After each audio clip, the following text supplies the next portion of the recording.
कल जैसा हम लोगों ने पढ़ लिया था मोटरयान अधिनियम 1988 और यातायात अधिनियम के बारे में पढ़ लिया था। तो दोस्तों आज हम लोग उसी टॉपिक का एमसीक्यूज़ करेंगे। और हाँ, एक बात आपसे मैं कहना चाहूँगा, यदि आपके पास हेडफोन है तो प्लीज़ हेडफोन का यूज़ ज़रूर कीजिए, ताकि आपको जो वॉइस है बिल्कुल क्लियर सुनाई देगी और साथ ही साथ में आपको एक कॉन्सेंट्रेशन आपका बना रहेगा। ठीक है, तो आइए बढ़ते हैं क्वेश्चन आंसर्स की तरफ। तो देखिए, पहला प्रश्न की तरफ हम लोग चलते हैं कि पहला प्रश्न इसमें क्या है। पहला प्रश्न ये कह रहा है कि मोटरयान अधिनियम 1988 का विस्तार है। तो देखिए, मोटरयान अधिनियम 1988 का विस्तार है कहाँ पर? क्या जम्मू कश्मीर के सिवाय भारत पर, संपूर्ण भारत पर, केवल संघ राज्य क्षेत्रों को छोड़कर पूरे भारत पर, या आप इसको देखेंगे तो आपको आंसर दिखेगा इसका डी, उपरोक्त में से कोई नहीं। तो इसका सही विकल्प हो जाएगा संपूर्ण भारत पर। देखिए, इसलिए मैं यहाँ पे संपूर्ण भारत कह रहा हूँ कि बहुत सारे ऐसे अधिनियम आपको देखने को मिलेंगे जो संपूर्ण भारत पे नहीं लगते, लेकिन अभी मैं आपको बताऊंगा एक फिक्स तारीख के बाद में, जब से कि धारा 370 खत्म हुआ है तब से जो भी अधिनियम बनते हैं वो संपूर्ण भारत पे लागू हो जाएंगे। ठीक है, आइए बढ़ते हैं, देखते हैं इसका एक्सप्लेनेशन। मोटरयान अधिनियम 1988 की धारा 1 में विस्तारित किया गया है या विस्तार के बारे में बताया गया है। किस विस्तार के बारे में बताया गया है दोस्तों?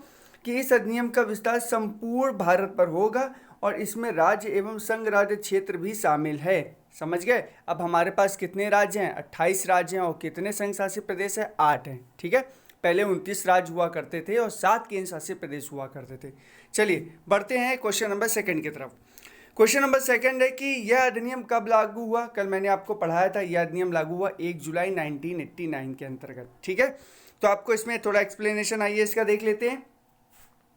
मोटरयान अधिनियम 1988 1 जुलाई 1989 से लागू हुआ। ठीक है, नाम है मोटरयान अधिनियम 1988, लेकिन लागू कब हुआ ये आपसे पूछा जाता है कि लागू कब हुआ, लागू डेट कब होती है? 1 जुलाई 1989। इस अधिनियम को 14 अक्टूबर 1988 को राष्ट्रपति द्वारा क्या हो गई? स्वीकृति मिल गई। और जब राष्ट्रपति द्वारा स्वीकृति मिलती है तब वो क्या बन जाता है? कानून बन जाता है। उससे पहले क्या होता है? अधिनियम होता है। इस बात को ध्यान रखिएगा। ठीक है, आगे बढ़ते हैं तीसरे नंबर पे। देखिए, माल के अंतर्गत क्या सम्मिलित है? माल का मतलब क्या है? देखिए, जो ये लोडर वाहन होते हैं ना, हम लोगों ने उसी को ही माल बोला। माल भाड़ा, ये आपने अक्सर वर्ड सुना होगा ना कि माल भाड़ा या माल, ये इसका कितना माल है, कितने कुंटल माल है, ये सारी चीज़ें। देखिए, इसमें पहला है कि केवल जीवित व्यक्ति के सिवाय ले जाने वाला पशुधन। पशुधन मतलब समझ रहे हैं? जो पशु होते हैं ना, वो भी पशुधन ही हैं। आप किसी के भी पशु को अगर मार देंगे तो वो आपने उसके पशुधन का नुकसान कर दिया।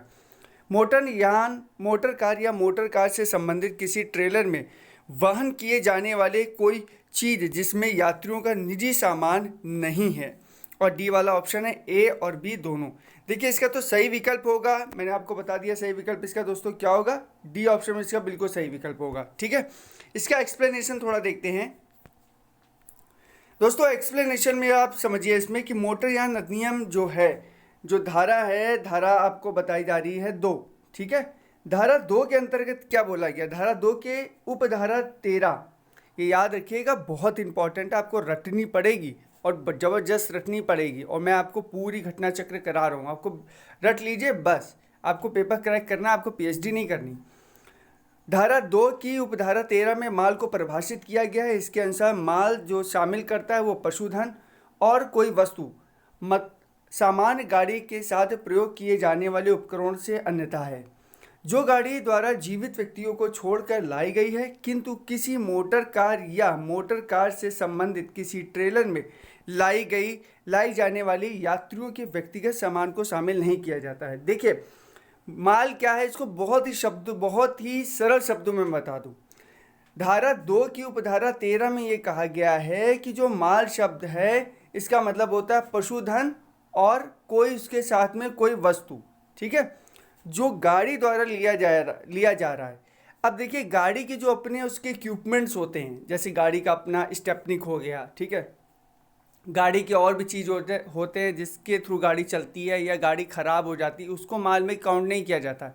माल में क्या काउंट किया जाता है वो मैंने आपको यहाँ पे पढ़ के बता दिया। ठीक है, आइए बढ़ते हैं कि भारी मोटर यान क्या है। देखिए, भारी मोटर यान और हल्का मोटर यान, कल मैंने आपसे बताया था ना कि आपको एलएमवी लाइसेंस मिलते हैं, कि ट्रक का चलाने का लाइसेंस अलग होता है या किसी छोटी गाड़ी को अगर 8-10 सालों तक चला रहे हैं तो आप ट्रक चला सकते हैं।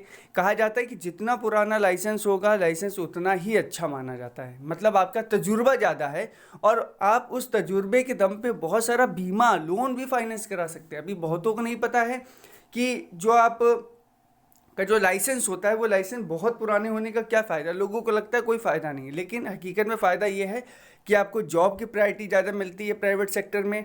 आपको गाड़ी पे फाइनेंस तेज बहुत जल्द हो जाएगा क्योंकि आपका जो लाइसेंस है वो बहुत पुराना है, ठीक है। मतलब आप एक एक्सपीरियंस होल्डर की तरीके ट्रीट किए जाते हैं। तो देखिए जो भारी मोटर यान से क्या विपरीत है, अभिप्रेत का मतलब देखिए कानूनी लैंग्वेज में है क्या मतलब है, ठीक है। तो अभिप्रेत का हो गया यहाँ पर। अब देखते हैं, देखिए इसमें क्या है कि कोई लोग सेवायान, बी प्राइवेट सेवायान या शिक्षा संस्था, बस सी ऐसी मोटर जिसका वाहन रहित 12,000 किलोग्राम से अधिक है, या उपयुक्त में सभी। देखिए उपयुक्त सभी है। मैं आपको बता दूं भारी मोटर यान क्या होते हैं।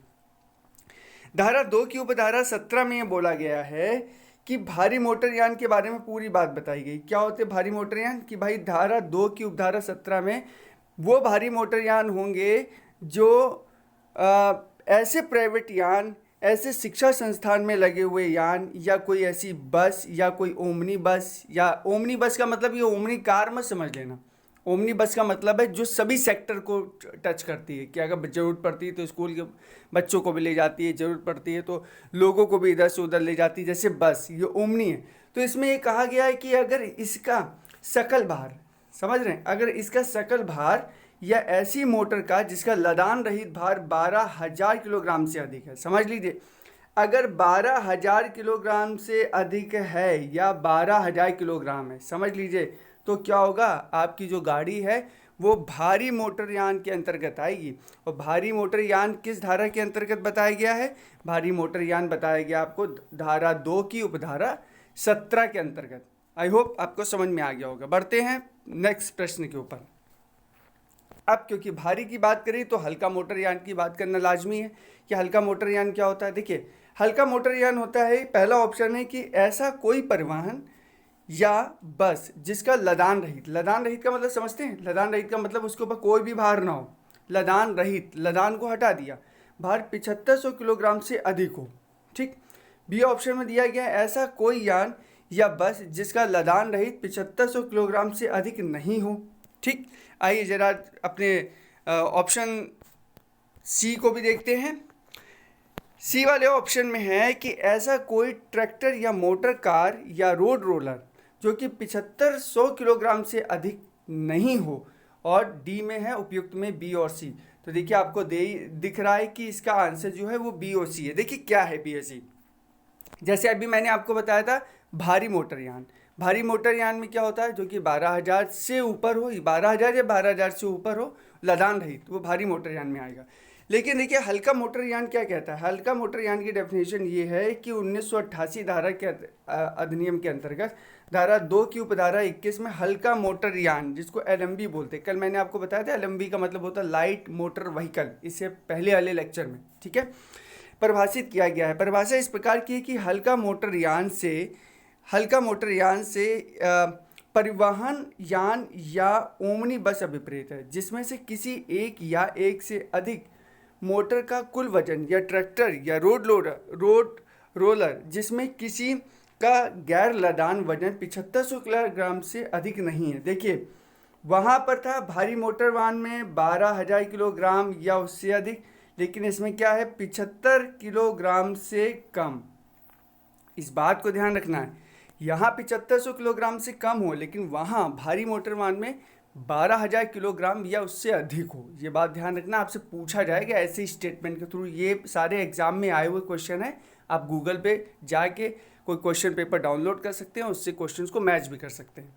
आइए क्वेश्चन नंबर 6 में आते हैं। क्वेश्चन नंबर 6 कह रहा है कि कितने आयु के व्यक्ति को लाइसेंस प्राप्त करने का अधिकार है। कल ही हम लोगों की बात हुई थी कि 18 वर्ष का बच्चा होगा तभी उसको लाइसेंस मिलेगा, तो इसका सही विकल्प क्या हो जाएगा, 18 वर्ष से अधिक, ठीक है।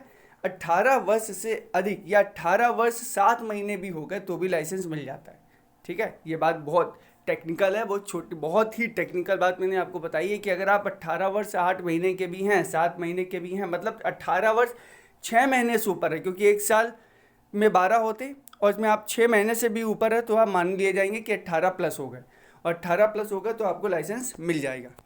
ठीक है, आइए देखते हैं इसमें अधिनियम क्या कहता है, या इसके जो नियम कायदे कानून है वो क्या कहते हैं।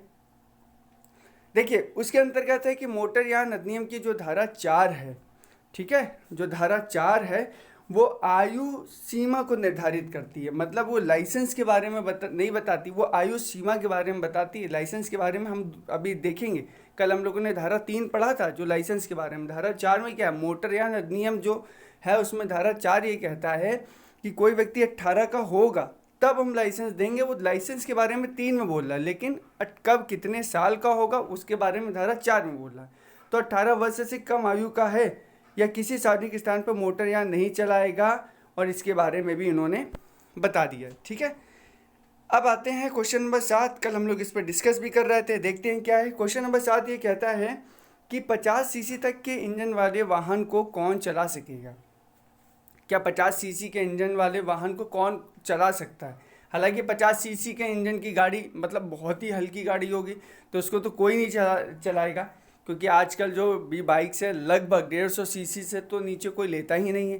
तो 50 सीसी की बात वही आएगा जो नौसिखिया होगा या नौविस होगा। तो ये क्या है, ऑप्शन देखते हैं हम लोग। ऑप्शन है पहला 16 वर्ष की आयु का व्यक्ति, 16 वर्ष की कम आयु का व्यक्ति, 12 वर्ष तक की आयु का व्यक्ति, या उपरोक्त में से कोई नहीं। तो देखिए 12 वर्ष की आयु का व्यक्ति तो कल ही हम लोगों ने पढ़ लिया था, गलत है, हो ही नहीं सकता। 16 वर्ष की आयु का व्यक्ति और 16 वर्ष से कम आयु का व्यक्ति क्या करेगा, उसको तो गाड़ी ही चलाने का अधिकार नहीं है। तो कल हम लोगों ने बात करी थी कि 16 वर्ष से अधिक और 18 वर्ष से कम आयु का जो व्यक्ति है वो 50 सीसी की गाड़ी चला सकता है। ठीक है ना, आइए थोड़ा एक्सप्लेनेशन देख लेते हैं। धारा 4 के अनुसार कोई भी व्यक्ति जो कि 16 वर्ष की आयु प्राप्त कर लेने के पश्चात किसी सार्वजनिक स्थान पर मोटरसाइकिल जिसकी क्षमता 50 सीसी हो से अधिक ना हो वो गाड़ी चला सकता है। मतलब 50 सीसी ही हो गाड़ी, ठीक है, वो गाड़ी वो चला सकता है 16 वर्ष से अधिक या 18 वर्ष से कम उम्र का बच्चा। ठीक है ना, आइए बढ़ते हैं क्वेश्चन नंबर 8 की तरफ। क्वेश्चन नंबर 8 क्या कहता है। क्वेश्चन नंबर 8 कहता है कि मोटरयान को चलाने के लिए शिक्षार्थी अनुज्ञप्ति मतलब लर्निंग लाइसेंस, शिक्षार्थी अनुज्ञप्ति लर्निंग लाइसेंस को कितने समय तक चालू रहती है। तो वो कितने समय तक चालू रहती है, 6। लर्निंग का लाइसेंस होता है वो 6 महीने तक होता है। उसके बाद फिर से आपको एक टेस्ट देना होता है जिसमें आपको आर्ट बना के दिखाना होता है। ठीक है, उसके बाद आपका एक पक्का लाइसेंस बनता है। आइए इसके बारे में देखते हैं। ये आपसे क्वेश्चन बहुत पूछे जाते हैं, ये ज़्यादा क्वेश्चन इसलिए पूछे जाएंगे क्योंकि ये यातायात नॉर्मल चीज़ों से रिलेटेड है ना। आपसे सीधे पूछा जाएगा कि लाइसेंस देना जो है वो किस धारा के अंतर्गत है, तो आपको टिक लगा के आना होगा। मोटरयान अधिनियम की जो धारा 14 है, 14 में मोटरयान को चलाने की अनुज्ञप्ति का चालू रहने के बारे में प्रावधान किया गया है।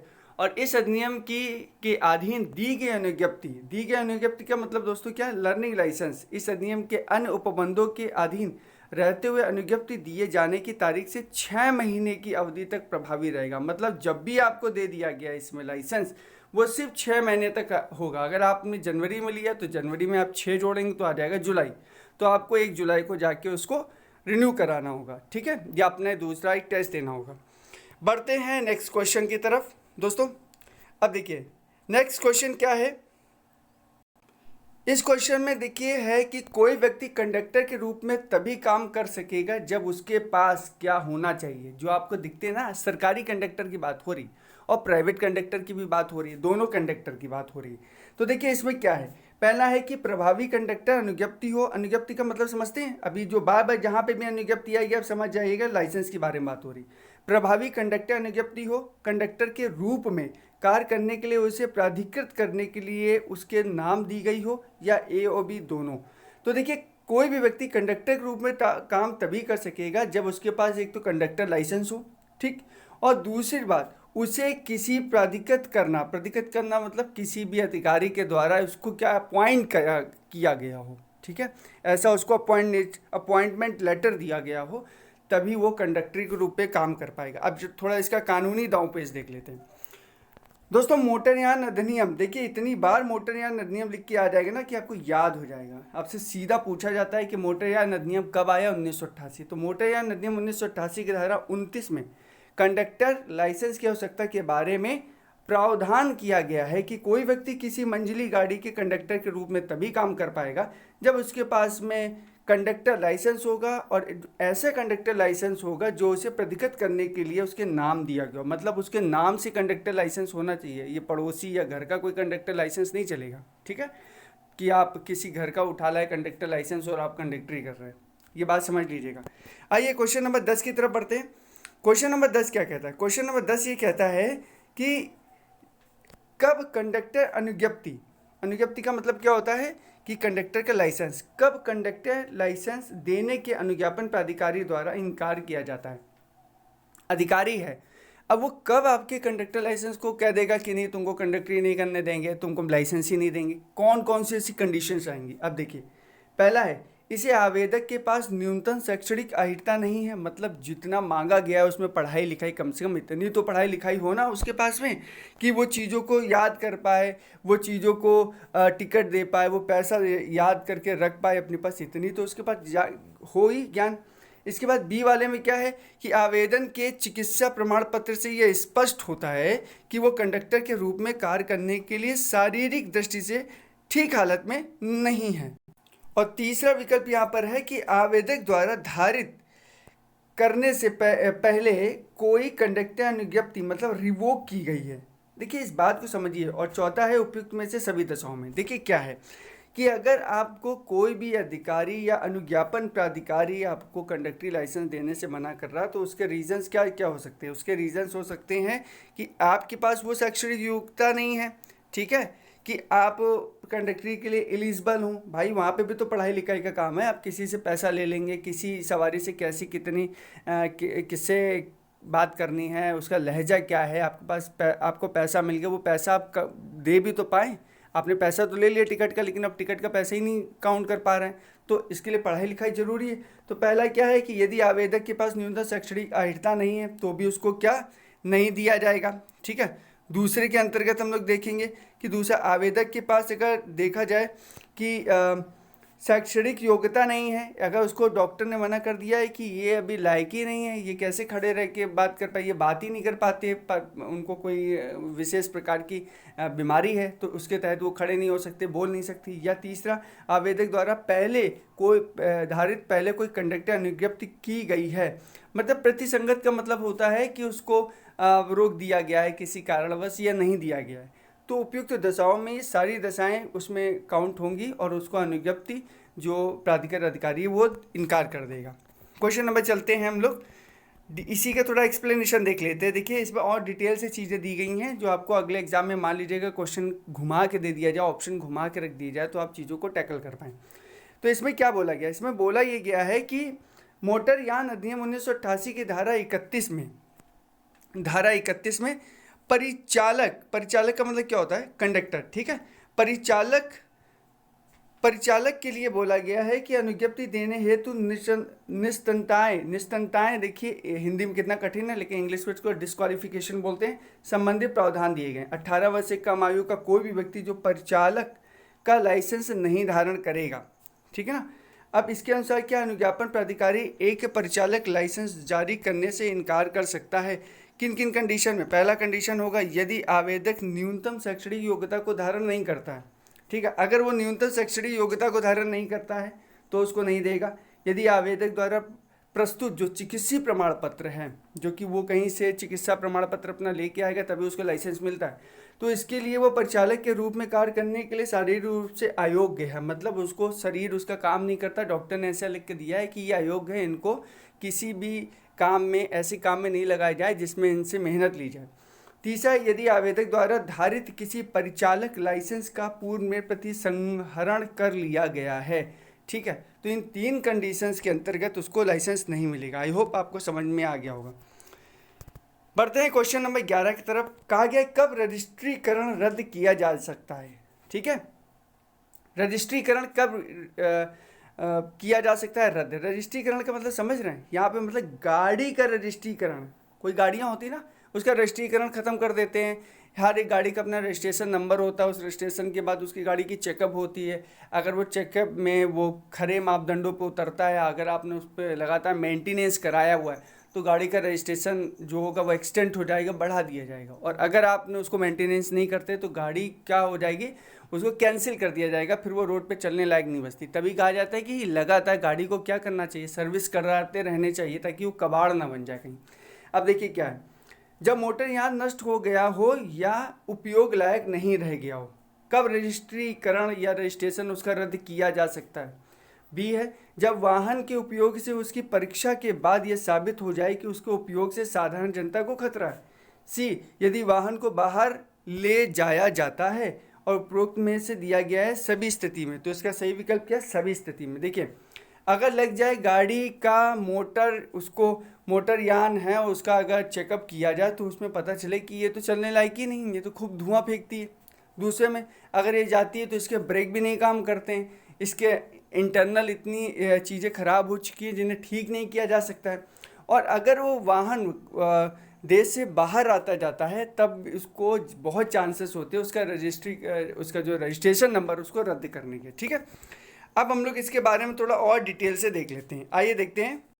देखिए, मोटर यान अधिनियम जो 1988 है ना, इसके अंतर्गत देखिए क्या क्या है। इसमें कहा गया है कि धारा 55 में कहा गया कि मोटर यान जो रजिस्ट्रेशन उसको रद्द करने के कुछ आधार है। हालांकि इसमें 9 आधार बताए गए हैं, लेकिन हमारे एग्जाम के पॉइंट ऑफ व्यू से 3 ही आधार मोस्ट इंपॉर्टेंट है। सबसे पहला आधार अभी बताया मैंने आपको क्या, कि जो गाड़ी है उसका चेकअप किया जाएगा, अगर वो ठीक हालत में है नहीं है तो उसका रजिस्ट्रीकरण या रजिस्ट्रेशन नंबर रद्द कर दिया जाएगा। अगर गाड़ी बाहर जाती है तो भी उसका रजिस्ट्रेशन नंबर रद्द कर दिया जाएगा।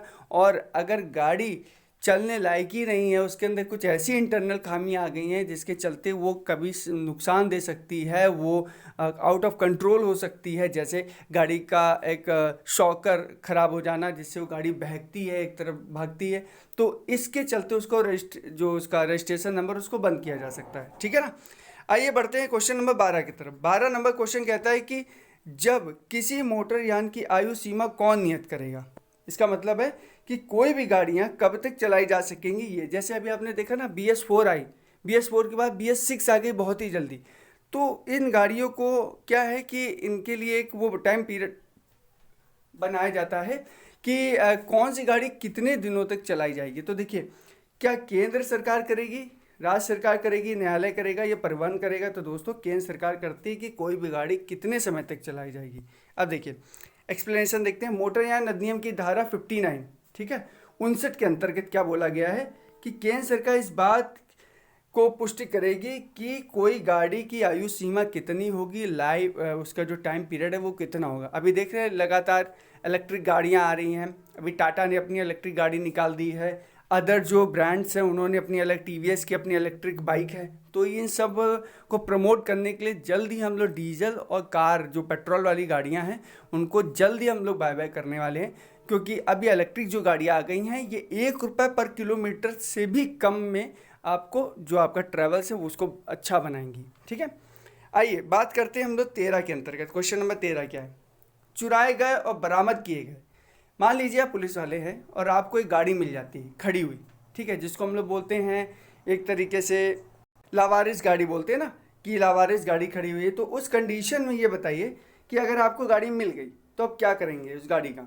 तो गाड़ी के लिए कहाँ सूचना देंगे। अगर आप एक पुलिस अधिकारी हैं तो क्या राज्य सरकार को देंगे या पुलिस महानिरीक्षक को देंगे या राज्य परिवहन प्राधिकरण को देंगे या उपरोक्त में से कोई नहीं। तो देखिए आप देंगे किसको, राज्य परिवहन प्राधिकरण को।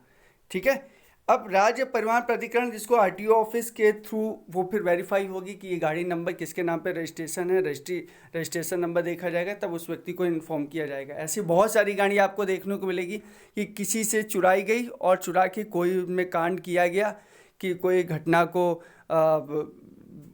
किसी घटना को अंजाम दिया गया और फिर घटना को अंजाम देके कहीं जंगल में या कहीं भी सड़क के साइड में या किसी स्टैंड पे लगा के चला गया। तो उससे ये पता चल जाता है कि ये गाड़ी किसकी है, पुलिस किसको देगी, राज्य परिवहन प्राधिकरण को देगी। अब धारा के अंतर्गत बात करते हैं, किस धारा में देखिए, तो देखिए धारा 62 में चुराए गए और बरामद किए गए मोटर यानों के प्रबंध में प्रावधान करता है कि राज्य परिवहन प्राधिकार को पुलिस द्वारा चोरी किए गए या बरामद किए गए मोटर यानों की जानकारी दी जाएगी। ठीक है, तो आप किसको देंगे, हमेशा ध्यान रखिएगा, आप देंगे राज्य परिवहन प्राधिकरण को। और आते हैं क्वेश्चन नंबर 14 के अंतर्गत, किसी अपराध में परमिटों की आवश्यकता का उपबंध किया गया है।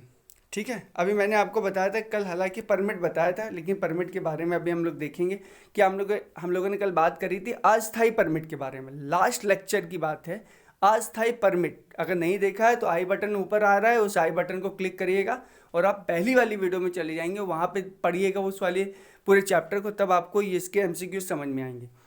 अब देखिए इसमें क्या है, जो धारा है परमिटों की आवश्यकता का उपबंध किया गया, क्या धारा 65 में, धारा 66 में, धारा 67 में, धारा 68 में। तो दोस्तों किया गया धारा 66 के अंतर्गत। ठीक है, क्या है देखते हैं, मोटरयान अधिनियम 1988 की धारा 66 में परमिटों की आवश्यकता से संबंधित प्रावधान दिए गए हैं। ठीक है ना, परमिटों की आवश्यकता से संबंधित प्रावधान दिए गए हैं।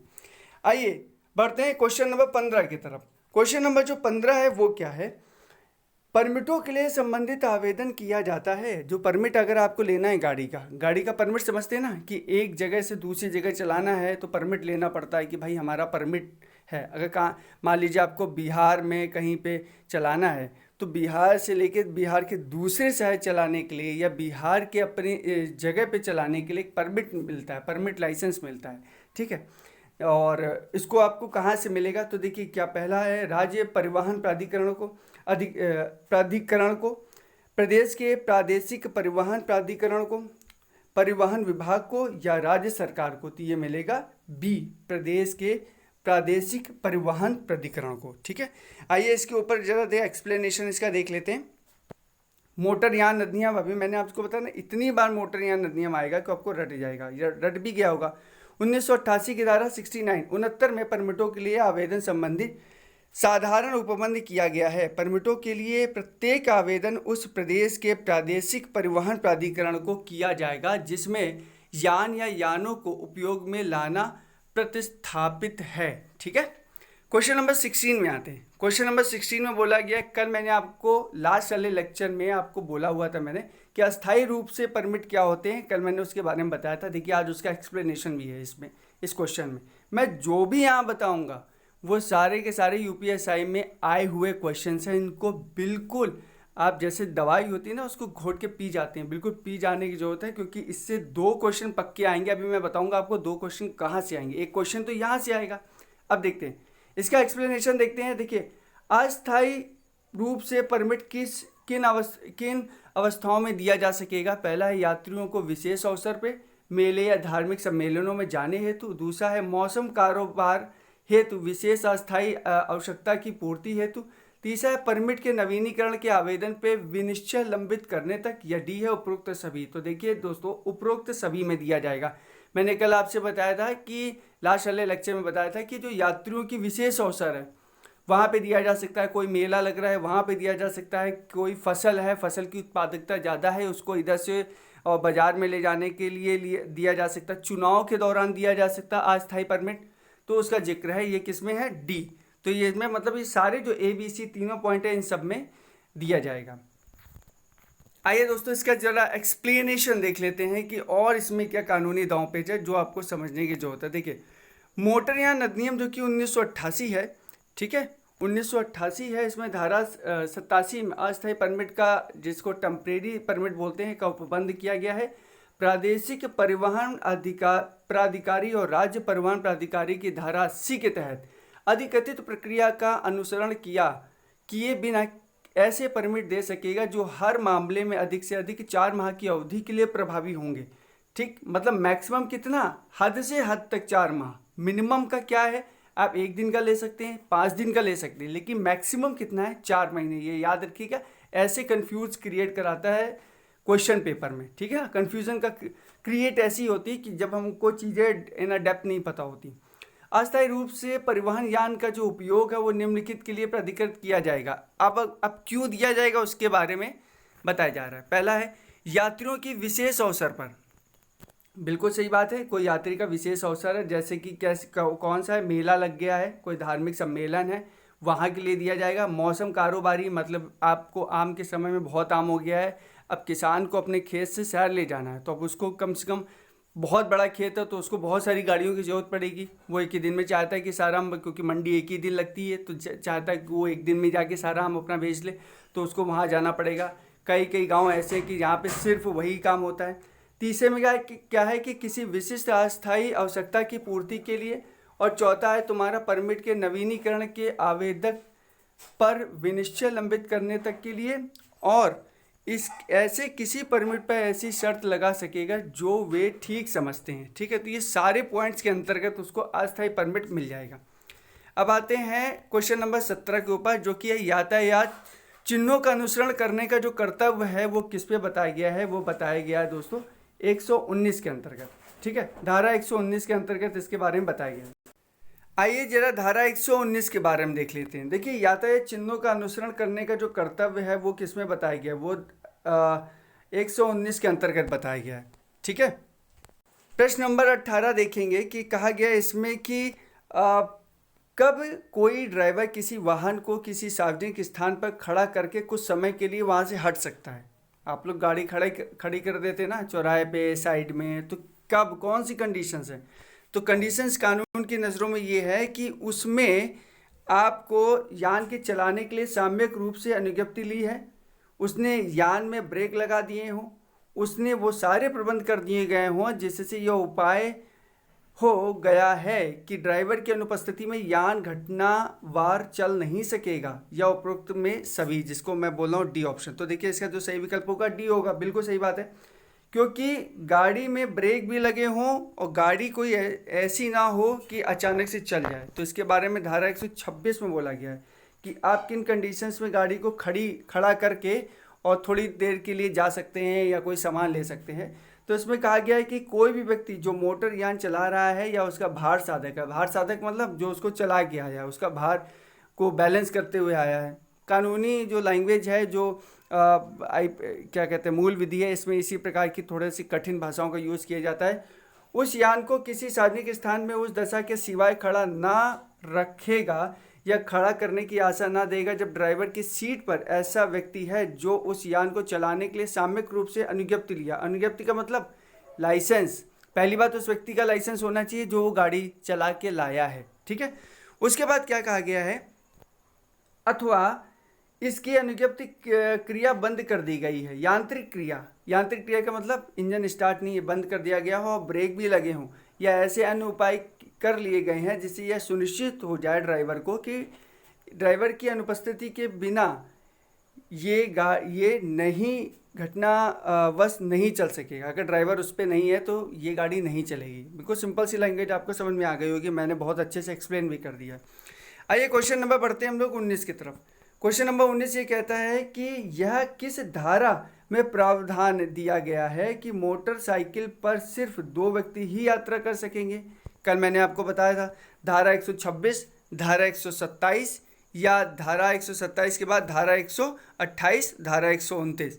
तो देखिए तो ये किस में कर सकेंगे, धारा 128 के अंतर्गत कल मैंने आपको बताया था कि इसके बारे में इसका जिक्र है। ठीक है, अब देखते हैं इसमें मोटर यान अधिनियम 1988 की धारा 128 में ड्राइवर और पिछली सवारी के लिए सुरक्षित उपाय से संबंधित उपबंध है। इस धारा के अनुसार 2 पहिया वाले जो मोटरसाइकिल का ड्राइवर मोटरसाइकिल पर अपने अतिरिक्त 1 से अधिक व्यक्ति नहीं ले जाएगा।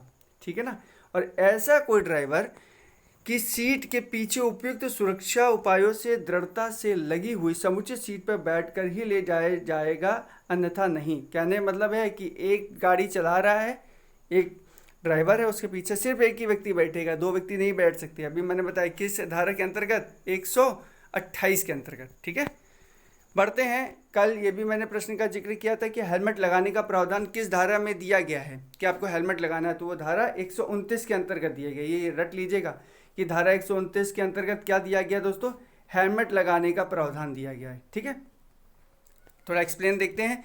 मोटरयान अधिनियम 1988 की धारा 129 में सुरक्षात्मक टोप बोलते हैं हेलमेट को, तो हेलमेट के पहनने के बारे में उपबंध किया गया है। क्योंकि आप पुलिस वाले बनेंगे, दरोगा बनेंगे, तो आपको बहुत सारे ये सारे टर्म तो पढ़ने ही पड़ेंगे। आपको पता ही होना चाहिए कि कौन सी धारा पे है। अगर किसी व्यक्ति को पकड़ लिया और वो हेलमेट भी नहीं लगाए है और उसने क्या कहते हैं 3 सवारी भी बैठा रखी है, गाड़ी का रजिस्ट्रेशन भी नहीं है, उसके बाद लाइसेंस भी नहीं है, तो आप किन किन धाराओं में लगाएंगे, इतना तो आपको कम से कम अंदाज़ा होना ही चाहिए। नहीं रटा होना चाहिए तो कम से कम इतना तो पता ही होना चाहिए कि इसमें कितने क्या चीज़ें हैं। और हालांकि जब आप ये काम करेंगे तो आपको सारी चीज़ें ये रट ही जाएंगी वहाँ पर। अब देखिए क्वेश्चन नंबर 21, बहुत अच्छा क्वेश्चन है। क्वेश्चन ये कह रहा है कि कोई सिख के भाई है जो कि किसी सार्वजनिक स्थान पर मोटरसाइकिल चलाते समय पगड़ी पहनना है, वह हेलमेट ना पहनने के लिए क्या दंडित हो सकेगा। अब हेलमेट नहीं पहना है, पगड़ी लेकिन पहना है, तो क्या उसको पुलिस पकड़ के उसको चालान काटेगी। तो लिखा है इससे पहला ऑप्शन हो सकेगा धारा 129 के तहत, नहीं हो सकेगा धारा 129 के परंतु के अनुसार, उसे जुर्माना ही केवल देना पड़ेगा या राज्य सरकार उस पर जुर्माना अध्यारोपित कर सकेगी। तो दोस्तों नहीं देना पड़ेगा, पहले मैं बता दूं आपको।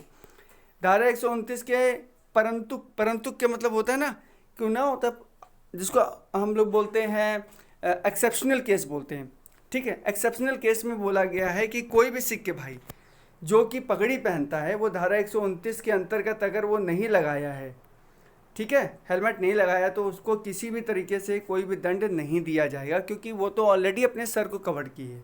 देखिए हेलमेट जो पहनने का मेन जो रीज़न है वो ये है कि आपकी सुरक्षा हो, ठीक है। उससे उन्हें कोई मतलब नहीं है कि आप अगर सिख धर्म में से हैं तो आप ऑलरेडी इतना सारा साफा बांधे हुए हैं कि आपकी सुरक्षा सर की हो रही है, तो इसलिए हेलमेट पहनना वहाँ पे कंपलसरी नहीं है। क्वेश्चन बढ़ते हैं 22 की तरफ। देखिए मोटरयान अधिनियम की किस धारा के अंतर्गत वाहन चालक का यह दायित्व है कि वह बिना फाटक वाले क्रॉसिंग से गुजरते समय समुचित सावधानी बरते, तो वो है धारा 131 के अंतर्गत है, ठीक है। बाकी आप धारा 129 बताइए कमेंट सेक्शन में लिख के, 130 बताइए और 140 बताइए, लिखिए जरूर, कोई लिखे या ना लिखे, लेकिन आप लिखिए, कोई भी देखे वो अपनी जिम्मेदारी स्वयं ले कि मुझे लिखना है, ठीक है। इसके ऑप्शन देख लेते हैं, जरा एक्सप्लेनेशन देख लेते हैं कि मोटरयान जो अधिनियम है उसमें 131 के अनुसार वाहन चालक का यह दायित्व होगा कि वह बिना फाटक वाले क्रॉसिंग से गुजरते समय समुचित सावधानी बरते। कई जगह ऐसी भी है कि रेलवे क्रॉसिंग पे फाटक नहीं लगा हुआ है, तो वहाँ पे वह समुचित सावधानी बरतेगा, ठीक है। क्वेश्चन नंबर आते हैं 23 के अंतर्गत, बीमा प्रमाण पत्र। बिना बीमा की गाड़ी चलाया तो आप गए, बीमा प्रमाण पत्र से वह प्रमाण पत्र अभिप्रेत है। क्या मतलब है बीमा प्रमाण पत्र से? पहला, जो प्रतिकर्ता बीमाकर्ता द्वारा धारा 147 की उपधारा 3 में दिया गया हो, इसके अंतर्गत कवर नोट भी है, किसी पॉलिसी के संबंध में एक या अधिक प्रमाण पत्र, या डी है उपरोक्त सभी। तो दोस्तों है उपरोक्त सभी।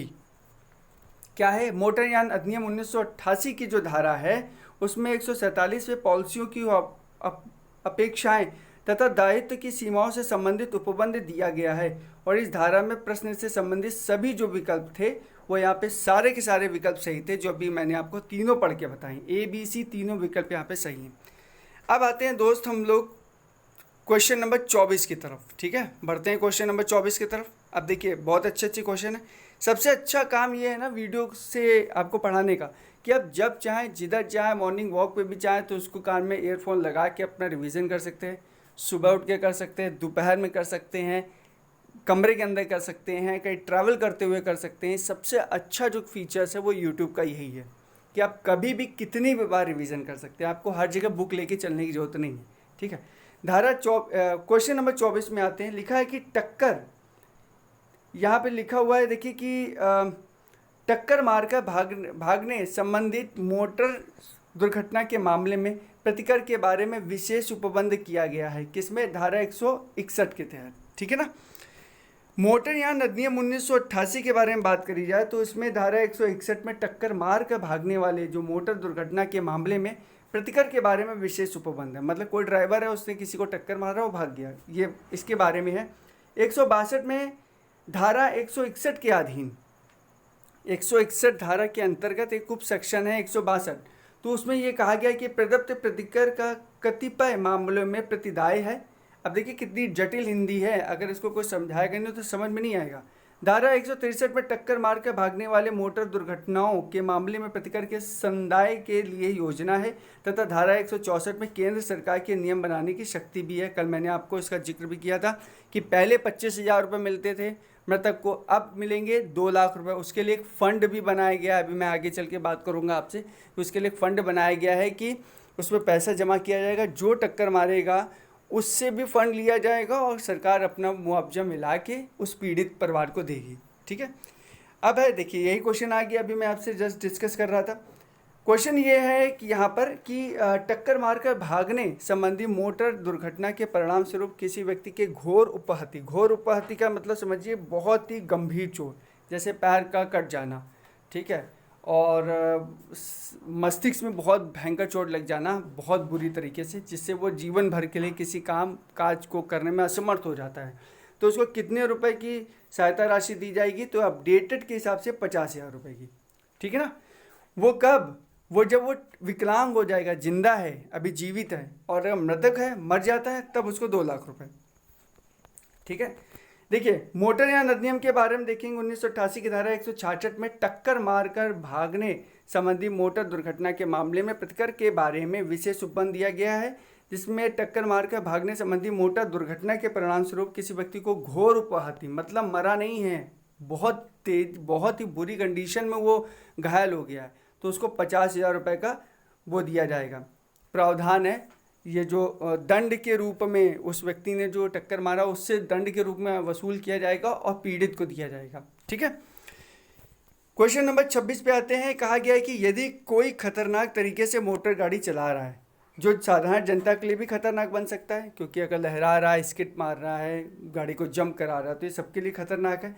तो इसमें कौन सी धारा में उसको दंडित किया जाएगा? 184, 185, 186 और उपरोक्त में से कोई नहीं, तो ये इसमें किया जाएगा 184 के अंतर्गत। अब मुझे कमेंट में बताइएगा 185 क्या है और धारा 186 क्या है, ठीक है। देखिए मोटरयान अधिनियम 1988 को जो धारा है उसमें 184 के अंतर्गत खतरनाक तरीके से गाड़ी चलाना, इस धारा के अनुसार यान चलाना साधारण जनता के लिए खतरनाक हो सकता है, तो वह प्रथम अपराध पर कारावास से उसकी अवधि 6 माह से कम नहीं है, किंतु 1 वर्ष तक की हो सकती है। मतलब पहली बार अगर पकड़ेगा तो 6 महीने से 1 वर्ष तक हो सकती है, और जुर्माना जो लिया जाएगा वो 1,000 तो लिया ही जाएगा अगर वो नहीं मानता है, ठीक है। किंतु 5,000 रुपये तक भी हो सकेगा। आप 1,000 से 5,000 तक जुर्माना देंगे, प्लस 6 महीने से 1 साल तक की आपको सज़ा हो सकती है। लेकिन अगर आपने ये पेड कर दिया और उसके बाद भी दोबारा पकड़ गए, दूसरे बार अगर आप पकड़ में आ गए, तो क्या होगा? तो आपको 3 वर्ष का कारावास हो सकता है, ठीक है। 3 वर्ष के अंदर अगर आपने इसी काम को दोबारा किया, समझ गया, आपने एक बार टक्कर मारी, ये सारे काम हो गए, पकड़ लिया गया, फिर दोबारा अगर आप 3 साल के अंदर फिर से पकड़ जाते हैं, तो आपको 2 वर्ष का कारावास और 10,000 रुपये आपसे क्या लिया जाएगा? दंड के रूप में लिया जाएगा। नए नए कानून बन रहे हैं, बहुत ही कठिन कानून है। आते हैं प्रश्न नंबर 27 पे। किसी मत व्यक्ति, मत का मतलब है क्या? जो ड्रिंकर हैं, जो पी के चला रहे हैं, उनको बोलते हैं मत्तता बोलते हैं। मूल विधि में उनको बोलते हैं जो ड्रिंक करके मत में है, ठीक है। किसी मत व्यक्ति द्वारा या मादक द्रव्यों के असर में होते हुए किसी व्यक्ति द्वारा मोटरयान चलाने जाने पर दंड कितना है? कल मैंने आपसे बताया था, अगर आप पी के चला रहे हैं तो आपका एक खास प्रकार का टेस्ट किया जाता है। उस टेस्ट को मैंने बताया भी था कि उस टेस्ट के अंतर्गत 30 ml से लेकर 100 ml तक का अगर आपका अल्कोहल दिख जाता है तो फिर आप इसके लिए दंड का अपराधी हैं। तो देखिए इसमें क्या ऑप्शन है। पहला ऑप्शन यहाँ पर ये है आपका कि तो धारा 185 के प्रथम बार अपराध पर 6 माह तक का कारावास या 10,000 रुपये जुर्माना। मैंने एक बार और रिपीट कर दिया आपके लिए, ठीक है। धारा 185 के अंतर्गत अगर आप देखेंगे तो इसमें आप देख पाएंगे कि 3 वर्ष के भीतर अपराध करने पर 2 वर्ष का कारावास या 15,000 रुपये जुर्माना, जो कि अभी हम लोग पढ़ चुके हैं। इसके बाद दोस्तों हम लोग देखते हैं धारा तीसरे में। तो देखिए क्या है, पहला और दूसरा दोनों सही है, क्योंकि अभी मैंने आपसे बताया था कि अगर आपने पहली बार किया तो 6 महीने से 12 महीने तक आपको जेल हो सकती है और 1,000 रुपये से 5,000 रुपये तक का जुर्माना हो सकता है। दोबारा अगर करेंगे 3 वर्ष के अंदर आपने अगर ऐसा काम किया तो आपको क्या हो सकता है, टाइम पीरियड आपका कारावास का बढ़ जाएगा और जुर्माना भी बढ़ जाएगा। तो इसमें उपरोक्त ए और बी दोनों सही है, ठीक है। इसमें देखिए क्या बताया गया है, इसमें कहा गया है कि 1988 की धारा 185 में किसी मत व्यक्ति मतलब कोई पी के चला रहा है या मादक द्रव्यों के असर में होते हुए किसी व्यक्ति द्वारा मोटर यान चलाए जाने पर दंड का प्रावधान है। दंड इस प्रकार का है कि प्रथम अपराध के लिए 6 महीने का कारावास और 10,000 रुपये जुर्माना, ठीक है, अथवा दोनों। मतलब ये नहीं कि कारावास हो गया तो अब जुर्माना नहीं देंगे, दोनों चीज़ें दी जा सकती हैं। आपका जो अपराध है वो कितना गंभीर है। उसके बाद अगर आप इसमें 2 वर्ष तक अपराध के लिए 2 वर्ष तक कारावास या 15,000 रुपये का जुर्माना अथवा दोनों हो सकता है। ठीक है, तो इसको रट लेना है, चीज़ों को समझ लेना है। क्वेश्चन नंबर 28 है कि कौन सी धारा मोटरयान अधिकारियों के नियुक्ति का प्रावधान करती हैं? तो वो धारा है 213। अब आपसे देखिए सीधे है धारा 213, धारा 216, 214, 215, तो आप बताइए धारा 213 हो गया। ठीक है ना। देखिए मोटरयान अधिनियम 1988 के बारे में अगर बात करेंगे तो धारा 213 में मोटरयान अधिकारियों की नियुक्ति का प्रावधान है। ठीक है। धारा 214 में आरंभिक प्राधिकारी द्वारा पारित आदेशों पर अपील और पुनरीक्षण का प्रभाव है। धारा 215 में सड़क सुरक्षा परिषद और समितियां हैं तथा धारा 216 में कठिनाइयों को दूर करने की शक्तियों का प्रावधान है। ठीक है। आइए क्वेश्चन नंबर 29 में बढ़ते हैं। क्वेश्चन नंबर 29 ये कहता है कि मोटरयान अधिकारियों की नियुक्ति कौन करता है? ठीक, तो वो करती है क्या? राज्य सरकार करती है, केंद्र सरकार करती है, न्यायालय करता है या समक्ष प्राधिकारी करता है? तो कौन करता है? राज्य सरकार करती है। और केंद्र सरकार क्या करती है? केंद्र सरकार गाड़ियों के रजिस्ट्रेशन को बताती है कि कौन सी गाड़ी कितने साल तक चलाई जानी है, इसका समय सीमा का निर्धारण करती है। अभी हम लोग पढ़ चुके हैं। इसका एक्सप्लेनेशन देख लेते हैं कि मोटरयान अधिनियम 1988 की धारा 213 में मोटरयान अधिकारियों की नियुक्ति का प्रावधान है। इसके अनुसार राज्य सरकार इस अधिनियम के उपबंधों को प्रभावी करने के प्रयोजनों के लिए एक मोटरयान विभाग स्थापित करता है। कौन? राज्य सरकार। ठीक है ना। ऐसे व्यक्तियों को उनके अधिकारी नियुक्त कर सकेगी जिन्हें वह ठीक समझे। कौन कर सकेगा? अभी मैंने बताया राज्य सरकार कर सकेगी। और किन अधिकारियों को करेगी? धारा 213 के अंतर्गत मोटरयान अधिनियम के अंतर्गत अधिकारियों की नियुक्ति कर सकती है और गठन कर सकती है। आते हैं क्वेश्चन नंबर 30 में। मोटरयान अधिनियम 1988 की किस धारा के अंतर्गत बिना वारंट गिरफ्तार करने का अधिकार पुलिस अधिकारी को है? तो वो है आपका 202 के अंतर्गत। ठीक है। या 206, 205 और 204 कमेंट सेक्शन में लिख के बताइएगा। मैं तो अगर आपको बता भी दूँ तो बहुत लंबी वीडियो हो जाएगी। मैं चाहता हूँ कि बस बहुत ज़्यादा लंबी वीडियो ना हो और एक वीडियो में पूरा ये आपका जो MCQ प्रश्न उत्तर है वो पूरा कंप्लीट हो जाए। देखते हैं मोटरयान अधिनियम 1988 की धारा 202 के अंतर्गत बिना वारंट गिरफ्तारी करने का अधिकार पुलिस अधिकारी को है। अब देखिए क्यों वारंट की जरूरत लेनी, क्यों वारंट की ज़रूरत, वो वारंट के लिए क्यों दे? देखिए अगर वो जब तक पूछने जाएंगे तब तक आप टक्कर मार के भाग जाएंगे। हो सकता है दूसरे स्टेट पहुंच जाएं या हो सकता है कि बहुत लंबा अगर घटना हो तो कहीं बाहर ही निकल जाएं कुछ दिनों के लिए। तो इसलिए आपको वारंट की ज़रूरत नहीं पड़ती है। ठीक है। अभी आप जब पढ़ेंगे ना संज्ञेय और असंज्ञेय अपराध, तब आपको पता चलेगा कौन से अपराधों में आपको वारंट की ज़रूरत है और किस अपराध में वारंट की ज़रूरत नहीं है। ठीक है। क्वेश्चन नंबर 31 पे आते हैं। वाहन दुर्घटना की प्रकृति के बारे में निम्नलिखित जानकारी में से किसने प्राप्त होती है? मतलब वाहन दुर्घटना की प्राप्ति अगर वाहन दुर्घटना है उसकी प्रकृति कैसे पता चलेगी? वाहन दुर्घटना की प्रकृति कैसे पता चलेगी कि ये गाड़ी भिड़ी है, क्या हुआ? तो देखिए क्या होगा, क्या टायर मार्क्स देखे जाते हैं जो स्किड करके जाती हैं, रिक्स मार्क्स देखे जाते हैं, ग्लास पेंट देखा जाता है, ब्रेकिंग पार्ट देखे जाते हैं या उपरोक्त सभी? तो दोस्तों उपरोक्त सभी देखा जाता है। आप जब पुलिस वाले बनेंगे तो कोई भी गाड़ी जब स्किड करते हुए किसी लंबी जगह जाके टक्कर मारेगी तो आप देखेंगे कि टायरों के निशान बने हैं। फिर उसमें देखेंगे कि इसका ग्लास भी टूटा है, ये स्किड करते हुए आई है, किसी गाड़ी से रगड़ खाते हुए आई है तो उसका पेंट भी ख़राब हुआ है। तो इन सारी चीज़ों का उसमें आपको देखना पड़ेगा। इसका एक्सप्लेनेशन देख लेते हैं कि वाहन दुर्घटना की प्रकृति के बारे में जानकारी दृश्य टायर मार्क्स, रिक्स मार्क्स, ग्लास पेंट तथा ब्रेकिंग पार्ट्स से संबंधित होती है। ठीक है ना। इसके बाद आते हैं अब हम लोग नेक्स्ट क्वेश्चन की तरफ।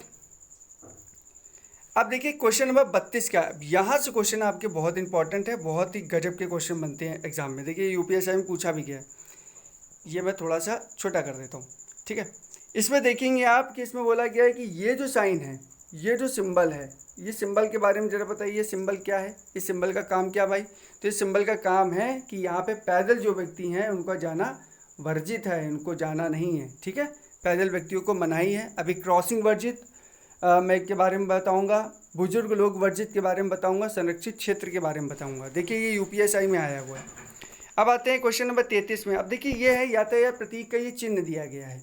इसका क्या मतलब? इसका मतलब है कि जो चौड़ाई है क्या 3.5 मीटर है या वजन 3.5 मीट्रिक टन है, या 3.5 मीटर आगे बाधा है, या ऊंचाई सीमा 3.5 है। तो देखिए ऊपर एरो है ना, ऊपर एरो का मतलब है कि ऊंचाई सीमा के बारे में बात हो रही है, ठीक है। तो ऊंचाई सीमा 3.5 मीटर है, ठीक। आगे आते हैं क्वेश्चन, इसी का थोड़ा एक्सप्लेनेशन देख लेते हैं कि ऊंचाई सीमा 3.5 मीटर है, अर्थात आगे कम ऊंचाई वाले सेतु, रेलवे, बिजली के तार, लाइन हो सकती है, और इस सीमा से अधिक ऊंचाई के वाहन को यहाँ से जाने की अनुमति नहीं है। आपने देखा होगा कि कई ऐसी एरिया जहाँ पे इलेक्ट्रिसिटी बनती है, बहुत हाई वोल्टेज के वायर जाते हैं, 10,000 kV की लाइन जाती है, तो उस kV की लाइन जाती है, तो इसलिए रोड पे ही, मतलब जैसे ही आप एंट्री करते हैं रोड पे, तो एक पोल गाड़ दिया जाता है, खंबे, और एक निश्चित मतलब लोडर तक तो जा सकता है, ट्रक नहीं जा सकता, इतनी हाइट वो कर देते हैं कि ट्रक जाएगा तो लड़ जाएगा, ठीक, उस पोल से। तो इसलिए उसको बोलते हैं 3.5, वहाँ पे ऐसे लिख दिया जाता है 3.5 मीटर, मतलब जो हाइट है वाहन की उससे 3.5 मीटर, ठीक है ना, उससे 3.5 मीटर की जो जगह है, मतलब सड़क से 3.5 मीटर की जो ऊंचाई आप अगर नाप लीजिए, तो इससे ऊपर का वाहन नहीं जा सकता, क्योंकि इलेक्ट्रिसिटी के वायर हैं, हो सकता है कि वो आपको अट्रैक्ट कर ले, खींच ले, और आपको किसी प्रकार की कोई नुकसान हो जाए। क्वेश्चन नंबर आते हैं दोस्तों हम लोग 34 में। 34 में क्या कह रहा है कि ये यातायात प्रतीक का क्या मतलब है। तो क्या इसका मतलब है सभी दिशाओं से वाहन आ रहे हैं, आगे रास्ता घूमकर है, गोल रास्ता है, या बाएं से आ रहे वाहनों को रास्ता है। तो ये दोस्तों है क्या, बी है, आगे रास्ता घूमकर है, जिसको हम लोग क्या बोलते हैं, चौराहा। नहीं, आप देखे होंगे कि बाइक फिर यू टर्न करके फिर यू ले जाई जाती है, मतलब एक राउंड देते हैं, ठीक है। अब आते हैं क्वेश्चन नंबर 35 में, इस यातायात संकेत का अर्थ क्या है। तो आपको बताना है, ये देखिए यातायात संकेत का क्या अर्थ है। ऑप्शन देख लेते हैं हम लोग, इसमें क्या क्या ऑप्शन दिए गए हैं। तो इसमें है, आगे खतरनाक ढलान है, धीरे चलें, आगे 2 मोड़ है, या आगे रास्ता घुमावदार है। तो इसका सही विकल्प क्या हो जाएगा, सही विकल्प हो जाएगा आपका सी, ठीक है ना। आइए इसका थोड़ा सा एक्सप्लेनेशन देख लेते हैं। यातायात संकेत सूचक सड़क और फुटपाथ पर बने चिन्ह चालकों को सुरक्षित ड्राइव करने, यातायात नियमित करने, चालक को आगे आने वाले खतरों से सावधान करने व मार्ग में उपलब्ध सुविधाओं के लिए स्पष्ट मार्गदर्शन प्रदान करता है, ठीक है। तो इसका मतलब क्या है कि पहली बाईं तरफ से और दूसरी दाईं तरफ से आपको यहाँ पर आना है। क्वेश्चन नंबर 36 में देखिए कि ये आपको दिया गया है साइन, और इस साइन का क्या मतलब है। तो पहला है इसका, सड़क नीचे जाती है, आगे सकरा पुल है, आगे अवरोध है, आगे सपाट है, तो सड़क नीचे जाती है। तो इसका सही विकल्प हो जाएगा आपका ए, ठीक है। इसको याद रखिएगा, कई बार ये क्वेश्चन आया है, देखिए लिखा हुआ यूपीएसआई में आया हुआ है ये। तो 1 नंबर यहाँ से पक्के, और 1 नंबर जो अभी आप लोगों ने धारा पढ़ी है वहाँ से पक्के, ठीक है। तो 2 नंबर यहाँ से आते ही आते हैं, इसलिए मैंने ये ऐसा टॉपिक उठाया जिसमें आप बोर नहीं होंगे, और इसका पूरे मूल विधि के किसी भी चैप्टर से कोई लिंक नहीं है, ठीक है। अब आते हैं हम लोग तीसरे में 37 नंबर पे, यह यातायात प्रतीक का क्या मतलब है। यह यातायात प्रतीक का मतलब है कि आगे टी जंक्शन है, सीधा ए ऑप्शन हो जाएगा, ठीक है। रास्ता बंद का नहीं होगा, ए ऑप्शन है इसका, टी जंक्शन है। इसका मतलब क्या है, देखिए टी जंक्शन का क्या मतलब होता है। टी जंक्शन का मतलब है कि रास्ता पूर्ण रूप से बाएं अथवा दाएं तरफ ही बदला हुआ। देखिए देख पा रहे हैं ना कि ये दायां है, ये बायां, बस इधर साइड में बदला हुआ, बाकी और कहीं सामने जाने की जगह नहीं है। क्वेश्चन नंबर 38 पे आते हैं, लिखा है यह यातायात संकेत का क्या मतलब है। इस यातायात संकेत का मतलब क्या है कि आगे रास्ता उबड़ खाबड़ है, आगे गार्ड सहित रेलवे क्रॉसिंग है, आगे गार्ड रहित रेलवे क्रॉसिंग है, आगे रास्ता खराब है। तो इसका मतलब है ये आगे गार्ड रहित रेलवे क्रॉसिंग है, मतलब अगर ये ऐसे लेटा मिल जाए तो गार्ड रहित है, और अगर ये ऐसे खड़ा खड़ा मिल जाए तो इसमें गार्ड सहित है। तो ये कौन सी है रेलवे क्रॉसिंग, गार्ड रहित है, इसमें गार्ड नहीं है। क्वेश्चन नंबर आते हैं हम लोग 39 की तरफ। 39 नंबर क्वेश्चन में क्या है कि इस यातायात संकेत का क्या मतलब है। तो इस यातायात संकेत का मतलब है कि आगे फिसलन है, ठीक है। तो इसका सही विकल्प क्या हो जाएगा, डी हो जाएगा, आगे फिसलनदार है। तभी देखिए ये जिगजैग ऐसे बना हुआ है। जिगजैग का मतलब है जैसे कोई तेल पड़ा है, कोई चिकनी चीज़ पड़ी है, जैसे गाड़ी स्लिप हो सकती है, तो इसलिए कहा गया कि आगे रास्ता फिसलनदार है। अगर ये ट्रैक पे अगर ये रोड के अंदर आपको ऐसे साइन मिल जाए तो इसका मतलब है कि आगे रास्ता जो है वो फिसलनदार है।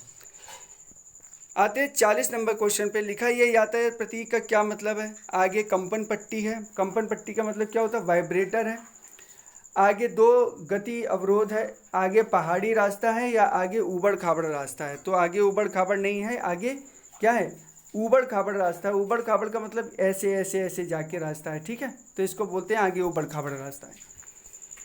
अब देखिए इसके बारे में है कि सड़क पर यातायात संकेत मूक वक्त होते हैं। मूक वक्त का मतलब कोई बताता नहीं है आपको, सिर्फ साइन को, जो साइन बने हुए हैं, जो चिन्ह बने हुए, इसी को देख के पता करना होता है।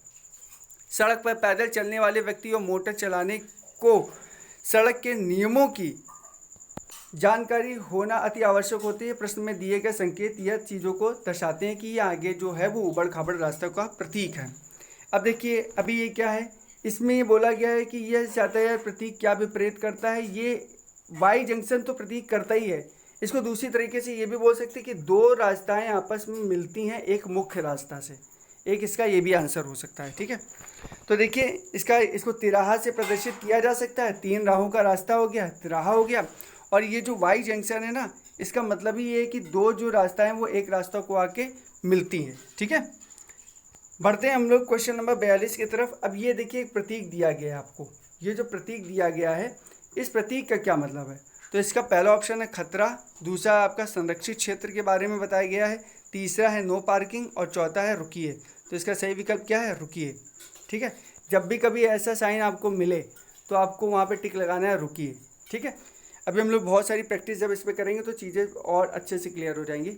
यातायात प्रतीक का अर्थ रुकना है। इस प्रतीक को देखते ही वाहन चालक को रुक जाना होता है ताकि यातायात व्यवस्था को सुचारू रूप से चलाया जा सके।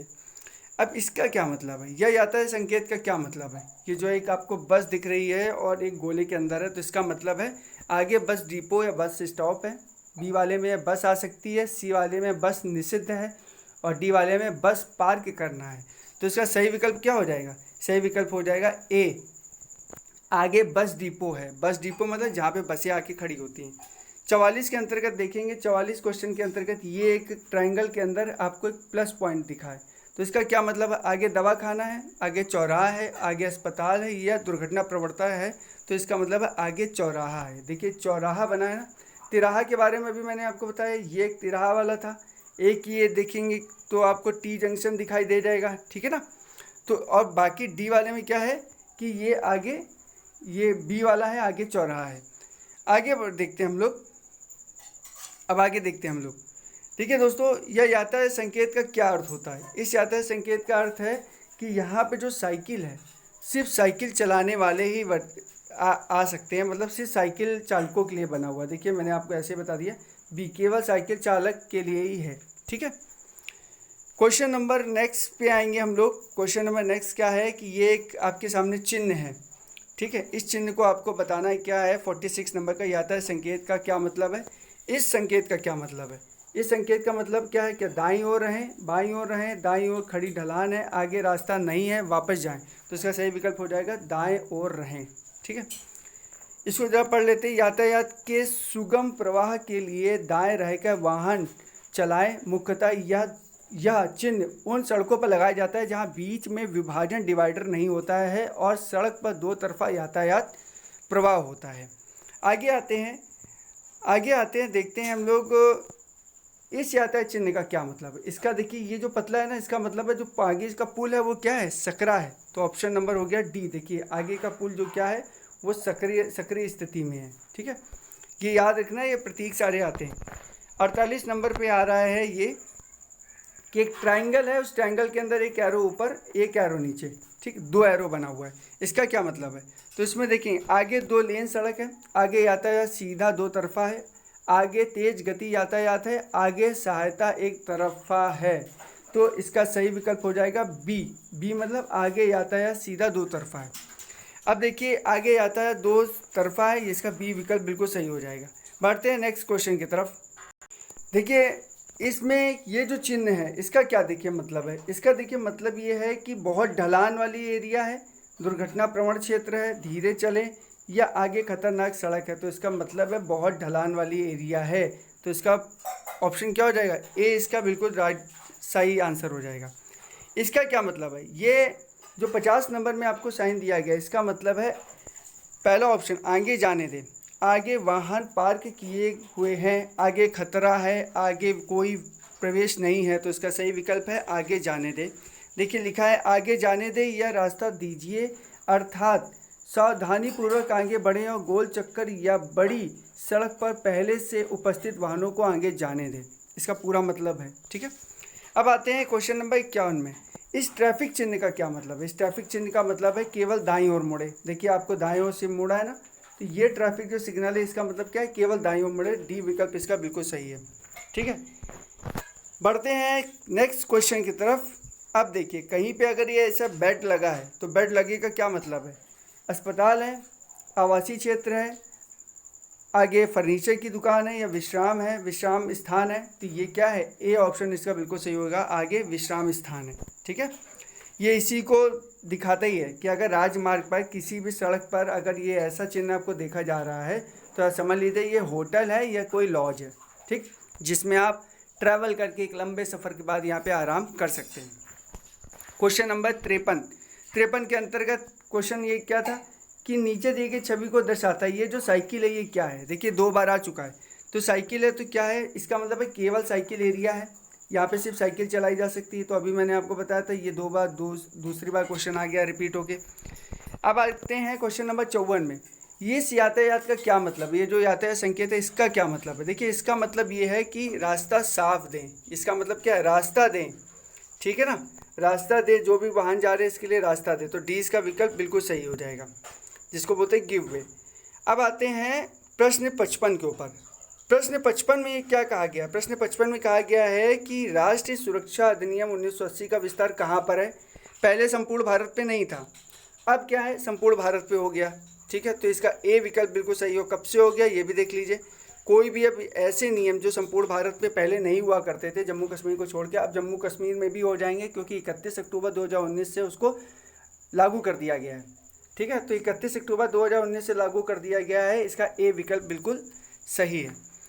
राष्ट्रीय सुरक्षा अधिनियम के बारे में देखा जाए तो 1980 को राष्ट्रपति ने कब अपनी मंजूरी प्रदान करी थी? मंजूरी प्रदान करी थी 27 दिसंबर 1980 को। ये याद रख लीजिएगा।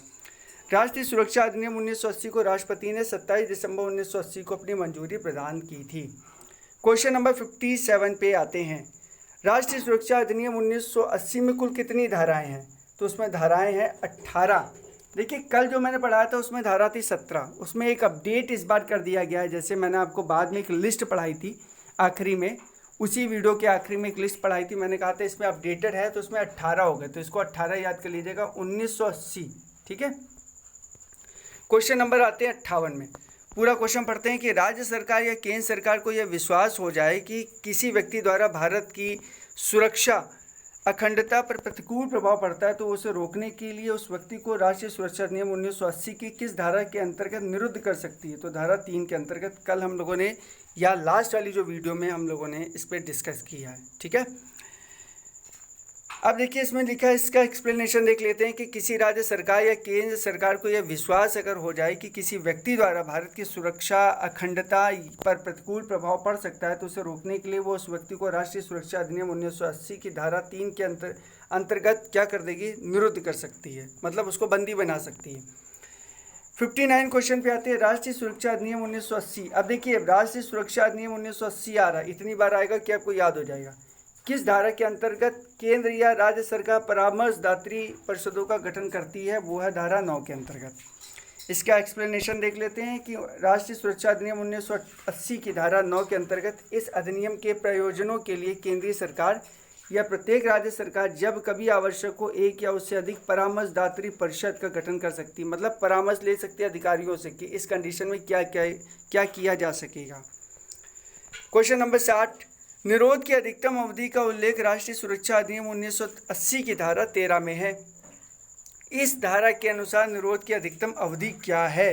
तो क्या निरोध की दिनांक से 9 महीने, निरोध के दिनांक से 6 माह, निरोध के दिनांक से देखेंगे आप 3 महीने, या निरोध के दिनांक से 12 महीने। तो कल हम लोगों ने पढ़ा था निरोध के दिनांक से 12 महीने, मतलब जब पकड़ा गया है उसके बाद से 12 महीने, ठीक है। देखते हैं 1980 में धारा 13 में निरोध की अधिकतम अवधि का उल्लेख किया गया है और इसके अनुसार निरोध की अधिकतम जो अवधि है निरोध के दिनांक 12 माह की होगी। आगे बढ़ते हैं। क्वेश्चन नंबर 61 है कि सलाहकार परिषदों से सलाह लिए बिना किसी व्यक्ति को निरोध की तिथि से 3 महीने से अधिक किंतु 6 महीने से अनधिक अवधि से अधिक के लिए अभिधारक में रोके जाने वाली परिस्थितियों का उल्लेख राष्ट्रीय सुरक्षा अधिनियम 1980 की किस धारा में किया जाता है? तो वो धारा है तुम आपकी बी मतलब 14 का का।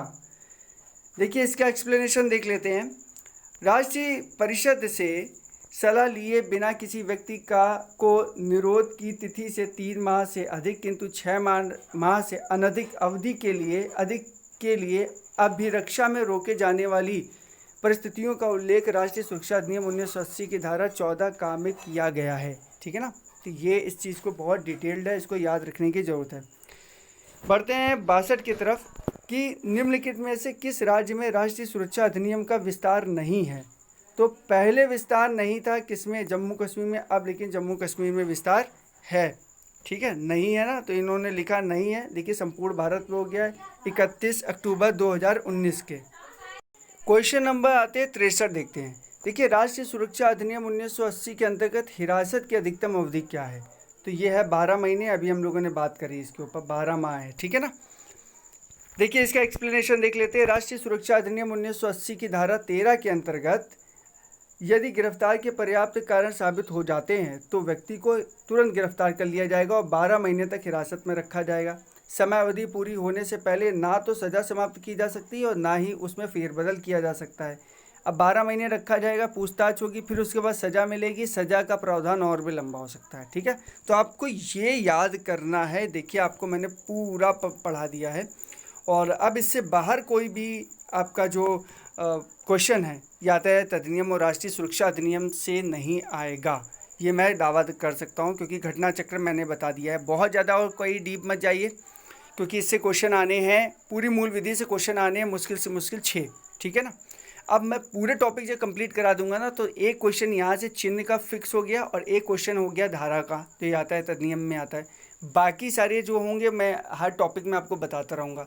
तो आई होप आपने पूरी वीडियो देखी होगी, और इस वीडियो को अगर देखा है तो कमेंट सेक्शन में बताइएगा। मैंने थोड़ा फास्ट पढ़ाने की कोशिश करी है, क्योंकि आपका जो टाइम है बड़ा कीमती है, दूसरे सब्जेक्ट्स को भी पढ़ना है आपको, तो मैं यहाँ पे पीएचडी नहीं आपको कराऊंगा। ठीक है, तो आई होप वीडियो आपको अच्छा लगा होगा। Thanks a lot, keep watching.